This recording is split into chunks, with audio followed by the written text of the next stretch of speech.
Hey guys, Alex from cnc-o-rama here, and today we're going to do the first of a series of videos relating to machine simulation within Fusion 360, within the CAM side of Fusion. And the first thing I want to address is kind of the first step, setting up a vise to be ready for this simulation. So what I'm looking at here, this is actually what Fusion gave us within the CAM sample. So if you come to your, what is this called? The data panel, go home and then come to CAM samples. And then we want to go to work holding, and then I'm doing this 5th axis work holding. And then I opened this, the V562. So that's what we're looking at here. And Autodesk has set this up for us already for a lot of the things that we want to do. So it has the two jaws, have this motion link here. We have joints that allow it to move. And then we have some joint origins here that will help when we actually bring our stock. We want to join our stock to our vise. So there's some things I like about how they did this, and there's some things I don't like. But the more important part is, unless you have this exact vise, you need to know how to import a different vise and set all this stuff up. So I'm going to the 5th Axis website. I found the newer version of the same vise. And let's say this is the one I bought and I have on my machine. Luckily, most of these work holding manufacturers will give us the 3D model because they know what we're trying to do. We're trying to simulate this in the machine. So if you just come to find your vise, whatever vise you want to use, come down to the downloads and then 3D model and download this. Okay, so this is the model we imported. And we want to, looks like we have 5 components here on the left. And within those components, each has one body. What we want to do is get this down to 3 components. So we want the base, and then we want each jaw to be its own component. So if I select here, this is clearly a jaw. I'm going to rename this JAW jaw. And then since this is a duplicate jaw, in this case, it just called that jaw as well. And then let me look at this component. So this jaw should be moving simultaneously with this piece underneath. So I'm going to go into that body, just drag that into the jaw.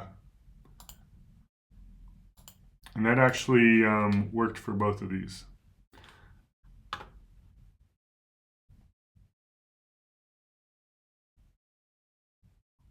So let me retitle this base. And then these are now empty components, so I can just delete these. So I have base, jaw, jaw.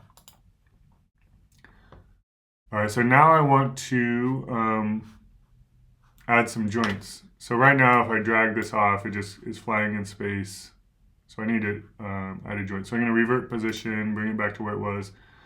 And these are actually in the place where they need to be to start. So within assembly, you can add a joint, but it's a little bit slightly easier to do an as-built joint, which means it's already where it needs to be. We're just creating a joint. So I'm going to create a joint between the base and this, and I want this to be a slider joint. And I don't know if it even matters where this snap is. I'm just going to maybe put it in the middle of the face there. Yeah. And I'll click OK. So now that's able to slide back and forth, but not up and down. So I'll revert position on that one. This one's still not joined, so I'll create another as-built joint, do the same thing. Base to this, and then the snap, I think I picked this location here. So those are able to now float around how they are. Okay, so going back to the sample Fusion gave us, we wanted to slide like this where they're both sliding together. And they used a motion link, so this gives us kind of the hint of what we need to do next. So we'll go assemble, and then do a motion link. Let's see the joints. Let's select both these joints. And that's actually perfect. Sometimes you need to reverse this, but this is actually what we want. So I'm going to click OK here, and now it's doing that. All right, so if we look back at what Fusion gave us in this example, they have these joint origins, and those are on track to what we're gonna do, but there's one problem with putting the joint origin there is sometimes you're cutting dovetails into your part, and then it's a little hard to actually get the jaw to be exactly where you want it by having the origin there. So I'm going to do a little bit different method. I want just a single joint origin that's centered on the part, or centered on the vise. So let's first, I'm going to turn off the visibility of these jaws. And then we have these joints. I don't need to see these joints anymore. I'll just turn off that visibility. And I'm going to create a sketch on this plane. And I'm going to project this edge and this edge. And then I'm just going to do a line from the, actually I'll turn off the visibility of the base just to see this. I'm going to do a line from the midpoint, looking for that triangle there from midpoint to midpoint. And look at that, it's the origin. I could have just done a point at the origin. But this is still a good exercise. And then I want to create a point at the midpoint of that, which is the origin.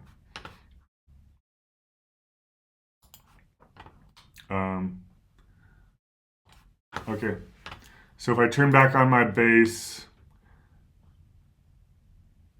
I have that point. And notice how this centerpiece, I didn't do the sketch on this because this is actually lower than this surface. So if we drop our part all the way into the vise, sometimes you're machining with your part all the way down against these surfaces. I wanted to make sure that point is actually at that surface and not down here. So I'm going to create now a joint origin at that location. So I can turn off that sketch now. I don't need to see that sketch anymore. All right, so that's one place we might fixture our part if it's all the way down in the vise. And usually that would be like for a second op when you're like clamping on finished surfaces with these faces. But typically we're starting with the part up in these dovetail jaws up high. So I'm going to do a, let's try an offset plane.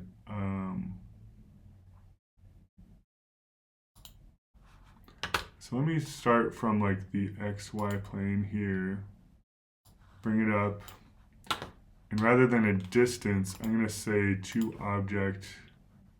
Well, let me pick this. So yeah, I picked that corner, and now this offset plane is at the same height as that. So there's a lot of ways to do that. We could have just created the sketch on this surface.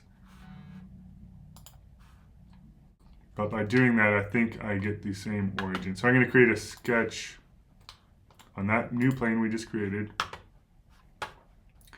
And then I think we could do it the way we did with projecting these edges and then getting the center point. But it looked like I can just put a point at the sketch origin now. Finish sketch, and then under assemble, do my joint origin at that location. And I'm just going to be careful, make sure I'm actually picking that. So that's my location. I'll save this. And then the only other thing I might want to change on this, well, first of all, I could put some other joint origins, like maybe on the sides or something, if I'm going to fixture it in funny places. Let's see, if I move this, this is the other thing I want to check. Sometimes you're going to reverse your jaws. If you have a larger part, you can actually hold it like that. And so that's the other thing I didn't like about the Fusion model. The jaws are not able to go past that center line. So I kind of like that these can go past that point. So I'll leave that there. I'll even revert position, save. And the only other thing I might change is I kind of like the colors of this. If you want to get fancy, you can change your colors, and that's through appearance, or click A on your keyboard to do that. But for that, as far as that goes, I think we're good with setting up this vise, and I'll get into how to use this vise in the next video.